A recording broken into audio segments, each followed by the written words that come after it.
Think you could pass the Texas DMV test today?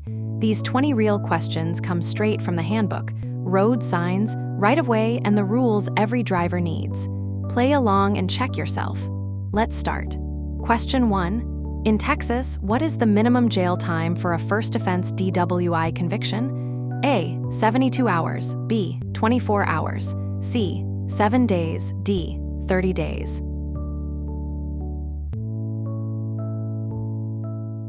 The correct answer is A. A first offense DWI in Texas is a Class B misdemeanor carrying a mandatory minimum of 72 hours in jail. The maximum sentence is 180 days. A fine of up to $2,000 may also be imposed. Texas's former driver responsibility program, which added annual surcharges for DWI convictions, was fully repealed effective September 1, 2019. Question 2. What is mind wandering in the context of driving distraction? A. Only occurs when tired. B. The spontaneous drift of attention away from driving to unrelated thoughts, daydreaming, occurs even when eyes are on the road. Research shows it occurs in up to 50% of driving time and contributes to crashes. C. Only occurs during monotonous highway driving. D. A sign of dangerous impairment requiring immediate stopping. The correct answer is B. Mind wandering, spontaneous attention drift, is thought about anything other than driving common during familiar routes. Unlike external distractions, it is internal and often unnoticed. Research shows it occurs frequently and correlates with reduced hazard detection. Question 3. If no one is in the right lane when you need to exit a freeway, you should move to the right lane. A. Only when the exit sign is visible. B. Well before your exit, not at the last moment. C. At the last moment to avoid blocking others. D. From any lane as you approach the exit.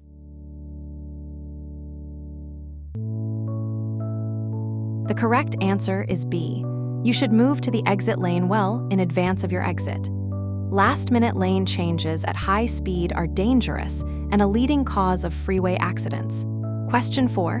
What does serpentine belt failure indicate during driving? A. A normal sound from the engine. B. Squealing or chirping from the engine bay, followed by potential power steering loss, battery warning light, and eventual engine overheating if not addressed. The serpentine belt drives critical accessories. C. Only a risk for older vehicles. D. A warning that the transmission needs service.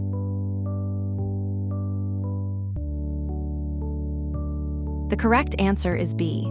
The serpentine belt drives the alternator, power steering pump, air conditioning, and water pump. A failing belt may squeal or squeak. If it breaks, power steering is lost instantly, battery stops charging, and eventually the engine overheats. Pull over safely. Question 5. A black and white 1WAY sign with an arrow indicates A. No right turn allowed at this intersection. B. Keep right on this road. C. Traffic flows in one direction only on this road. D. Two-way traffic begins ahead.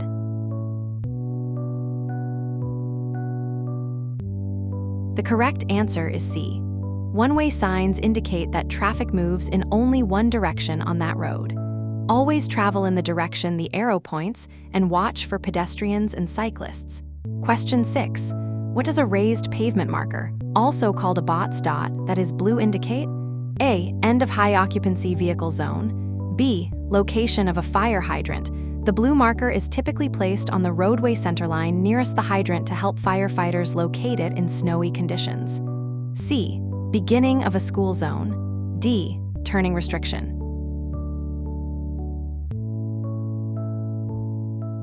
The correct answer is B. Blue raised pavement markers, BOTS dots, placed in the roadway mark the location of fire hydrants, typically on the center line or roadway near the hydrant. This helps firefighters quickly locate hydrants when streets are covered with snow. Question 7. The DMV vision test checks your A. Only the ability to read signs. B. Only distance vision. C. Only peripheral vision. D. Distance vision, peripheral vision, and color recognition.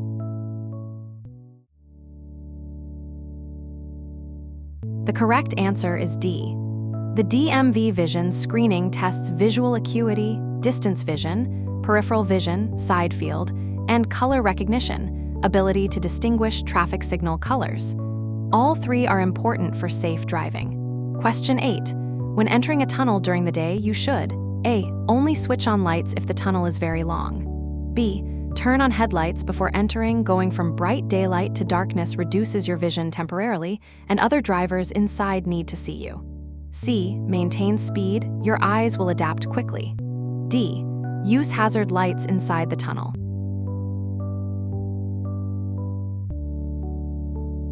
The correct answer is B. Turn on headlights before entering a tunnel. The transition from bright daylight to tunnel darkness causes a temporary vision impairment as your eyes adjust. Headlights ensure other drivers and pedestrians can see you immediately. Question 9. This sign means A. The road elevation changes by exactly 8 feet in total. B. Only trucks need to slow down for this grade. C. The sign only applies going uphill. D. A steep 8% downhill grade is ahead. Shift to a lower gear and use engine braking rather than relying on your brakes alone.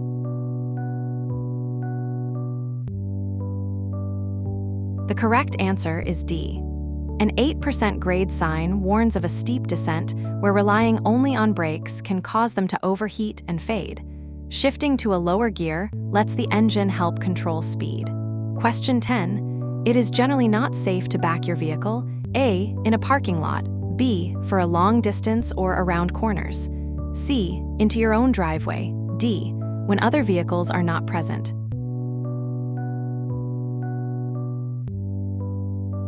The correct answer is B. Backing for long distances or around corners is dangerous because you cannot see clearly what is behind you. Always back only as far as necessary and never around corners. Question 11. You should turn on your headlights. A. Only at night. B. From sunset to sunrise and in poor visibility. C. 30 minutes before sunset. D. Only when raining.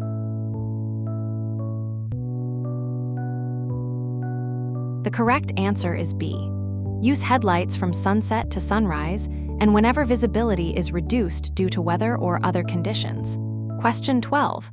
Before changing lanes, you should A. Signal, check your mirrors, and proceed. B.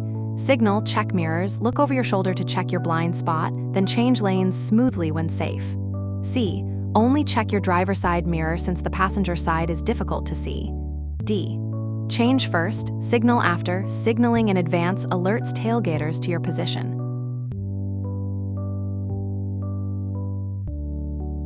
The correct answer is B. Safe lane changes. Signal your intention, check both mirrors, then look over your shoulder, head check, to check your blind spot. Make the lane change smoothly after confirming the lane is clear. Question 13. What is the SIPT method for hazard recognition? A. A type of defensive driving insurance. B.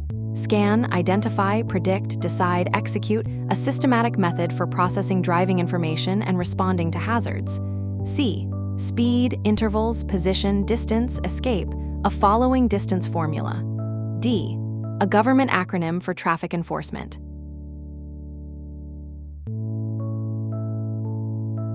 The correct answer is B. SIPT. Scan, sweep eyes 12-15 seconds ahead. Right arrow, identify potential hazards. Right arrow, predict likely outcomes. Right arrow, decide best response. Right arrow, execute smooth maneuver. This systematic process prevents surprise reactions and improves hazard response time. Question 14. Why is it a bad habit to rest your left foot on the clutch pedal, manual transmission, or your right foot lightly on the brake pedal while driving normally? A. It has no effect on the vehicle at all. B. Constant light pressure causes premature wear on the clutch or brakes, and on the brake pedal, it can also illuminate your brake lights and confuse drivers behind you.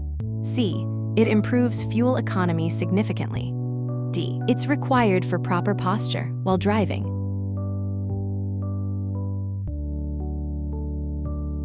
The correct answer is B. Resting a foot with even light, constant pressure on the clutch or brake pedal causes unnecessary wear over time, and lightly riding the brake pedal can also keep your brake lights lit, which is confusing and potentially misleading to drivers behind you. Question 15. When is it acceptable to make a lane change? A. At any time as long as you signal. B. Only when traffic is light. C.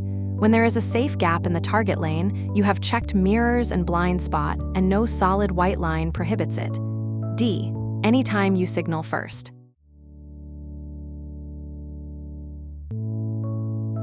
The correct answer is C.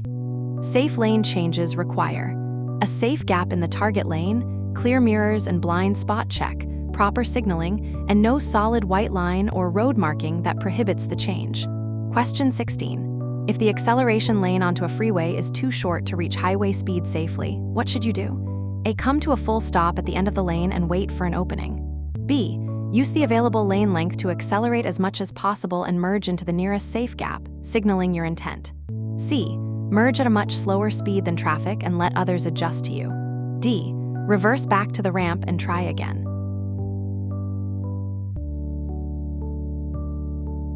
The correct answer is B.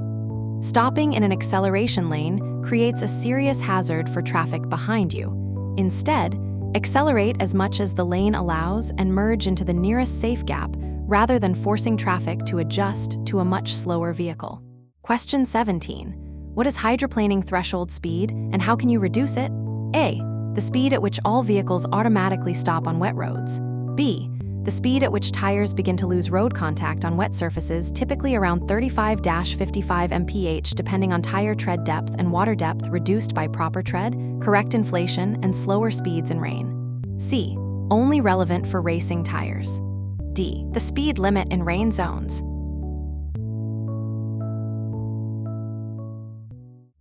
The correct answer is B. Hydroplaning begins at lower speeds as tire tread wears less water channeling capacity. Good tread tires may resist hydroplaning to 55+ mph. Worn tires may hydroplane at 35 mph. Lower speeds, proper tread, and correct inflation all raise the threshold. Question 18. Who has the right-of-way when you are backing out of a driveway and a pedestrian is on the sidewalk? A. You have the right-of-way since your vehicle is on private property. B. The pedestrian on the sidewalk has the right-of-way. Wait for them to pass before crossing the sidewalk with your vehicle. C. You and the pedestrian share the right-of-way equally. D. Only applies if the pedestrian is in a marked crossing zone.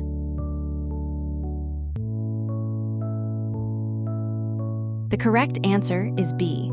Pedestrians on sidewalks always have the right-of-way over vehicles crossing the sidewalk from driveways or parking lots.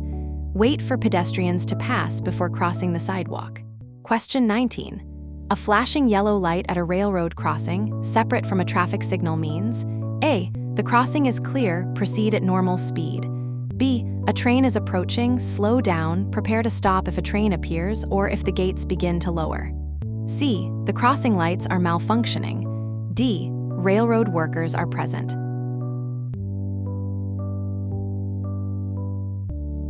The correct answer is B.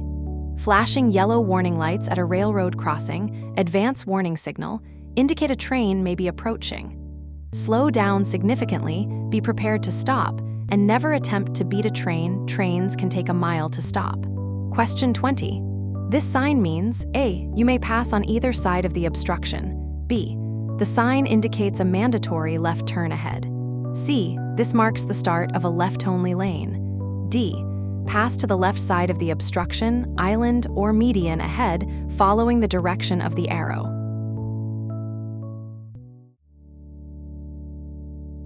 The correct answer is D.